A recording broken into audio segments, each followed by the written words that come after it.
আমি একটি হাদিসের প্রেমে পড়ে গেছি। হাদিসটা হচ্ছে ঠিক এমন যে যখন বান্দা একটি ঘরে কান্না শুরু করে এবং তখন আল্লাহর ফেরেশতারা বলে যে আল্লাহ তোমার এই বান্দাটা কি জন্য কষ্ট পাচ্ছে, এবং ফেরেশতারা আল্লাহর কাছে কান্নাকাটি করে বলে যে তার মনের ব্যথাকে তুমি আল্লাহ কমিয়ে দাও। তখন আল্লাহ তাআলা বলেন যে আমার বান্দা এমন কোনো কিছুর মায়া পড়েছিল বা ভালোবেসেছিল যা আমার চাইতে সে বেশি ওই জিনিসটার প্রতি ভালোবেসে ফেলেছিল।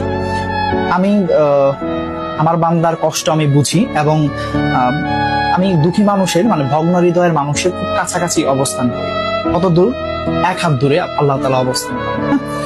এবং আরেকটা কথা হচ্ছে ফেরেশতারা তখন বলতে থাকে আল্লাহ তুমি চাইলেই কি সেই বান্দার সেই অভাবগুলো তুমি পূরণ করতে পারো না?